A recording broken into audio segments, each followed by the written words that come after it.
Super Mayhem. Hello friends, Tim here again from Super Mayhem for another quick video game related video type thing. Whilst you may not have heard of the gold and silver pawn shop in Las Vegas, you have undoubtedly heard of the reality TV show Pawn Stars. Before you get your mind in the gutter, I'm talking about the actual pawn shop owned by Rick Harrison, his old man, his son Corey, and family friend Chum Lee. The show Pawn Stars debuted on July 26, 2009 and has since become one of the most successful reality TV shows ever made. You never know what will come through those doors, especially being located in Las Vegas and open 24 hours a day.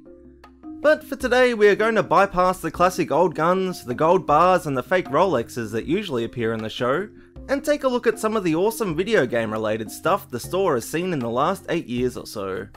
So without further ado, sit back, relax, smash that thumbs up button and let's go as we explore 11 times video games featured on Pawn Stars. Before there were Game Boys, there was the Game & Watch. This lady came into the store with a handful of classic Nintendo Game & Watches, including the infamous Donkey Kong 2 game and also the classic Mickey Mouse game, both of which are really collectible nowadays. Corey goes on to explain that Nintendo made their money to fund the NES by making and selling things like the Game & Watch series, which is pretty cool when you think about it. After some back and forth with Chum Lee and Corey, the seller eventually gets $250 for the package of Game & Watches, and the pawn shop gets a great score. Hold me closer, tiny dancer. Did you know that back in the day there was actually an Elton John pinball machine? I didn't either, but apparently they were a thing. This Captain Fantastic pinball machine made its way into the show in season 14, after the owner ran out of space in his home.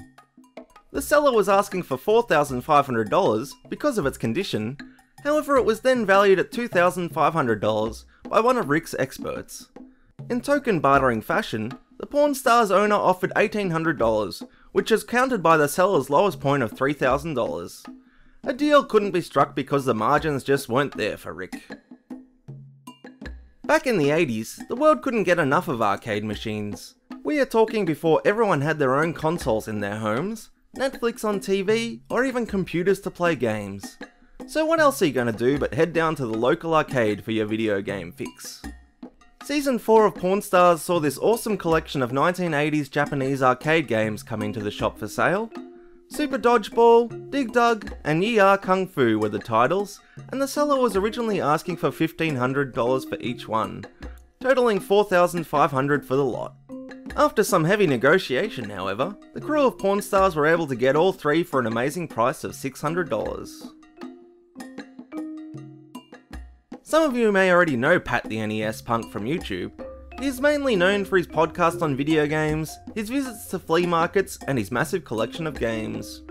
In this short clip we can see Pat trying to sell his 2 copies of the Nintendo Championship game cartridge, one in classic grey as well as the shiny gold version. Unfortunately the clip cuts off before showing if the deal is done or not, with Pat asking for $35,000 for the games. However, Pat does appear later with these cartridges in an AVGN video, so it's a pretty safe bet that he either didn't sell them or he later purchased them back.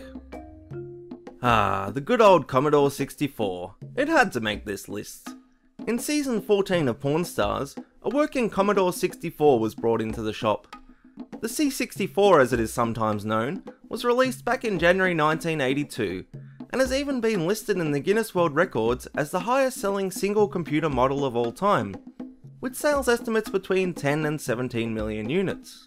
The seller initially asked for $250, Rick counters with $100, and a little bit of haggling ensures, and in the end the deal is made for $150. Some of you might not be familiar with the original Jumpman known as Knievel Pinball. For those that don't know him, he was essentially a stuntman, known for jumping his motorbike over insane distances and obstacles. Well, somehow his fame led to the creation of this Knievel Pinball machine, which featured in season 4 of the show. The machine came in with a little bit of damage. However, the original artwork and the board was in good shape. The seller initially asked for $3,000. However, Corey figures this would be the price for it if it was completely restored. The pair eventually come to the figure of $1,200, which leaves everyone happy and the deal is done. Unfortunately for Corey, when he looks to have it restored, he finds out that once all the work is done, the machine would only be worth $800 to $900. The repair ends up costing $340, and with a bit more research, Corey finds out that the machine is actually worth around $1,200 to $1,540. Not bad in the end. Hey, we couldn't have a proper video game list without some PacMan. It's no surprise then that this best-selling coin-operated PacMan arcade machine appeared in the very first season of the History Channel's Pawn Stars. The seller tells the tale that he likes fixing old video game machines, and this is where his 1981 arcade classic comes from.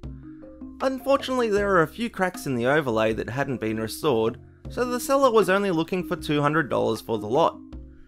With a little bit of haggling and much deliberation, the Pawn Stars buy it for $175. The story isn't finished there though. The pair get the overlay and the board fixed up for $350, and are left with one sweet looking bit of arcade classic machinery that is worth about $1,000 to $1,200. Ah, the old Virtual Boy. Known for causing headaches and its lack of games, this piece of Nintendo history has now become quite a sought after collectible. Nintendo have always been in the forefront of technology, and they saw virtual reality was the way to go well before the introduction of modern day VRs. The seller was asking for $200 for his system, which seemed a bit high for Corey and Chumlee, as it only came with one game.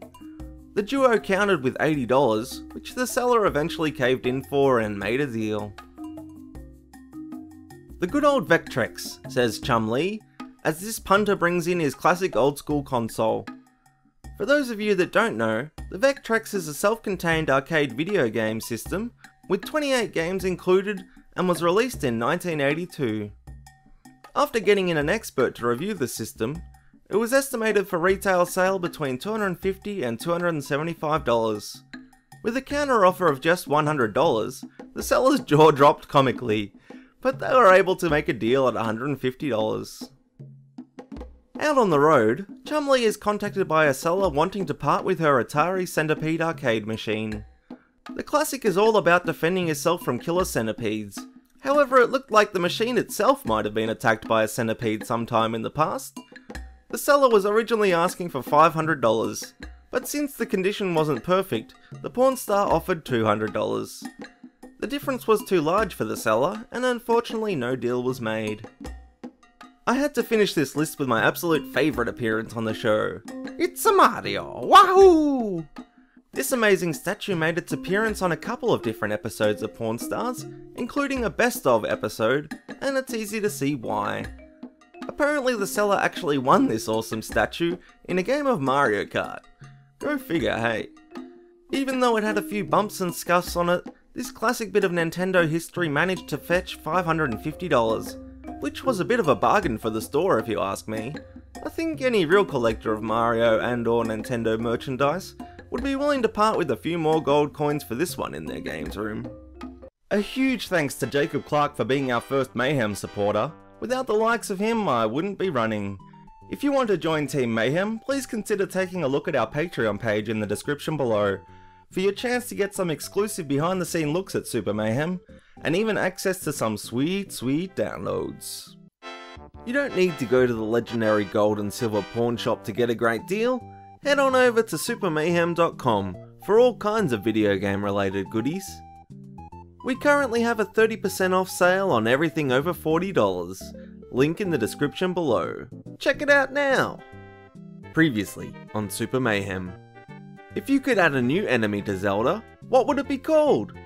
Today the Luigi clap goes to my good mate Gamers in a Container for this bomb boss idea. It seems fitting as I hear old Gamers once zapped a laser so hard at Link that he actually spoke real words. So that's pretty good as well as his comment.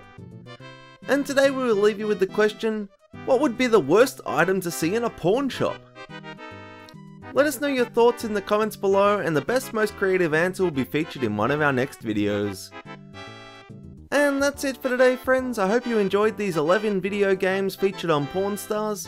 Don't forget to subscribe if you are new, leave a thumbs up if you can on this video, it's greatly appreciated and really helps. And I'll catch you soon.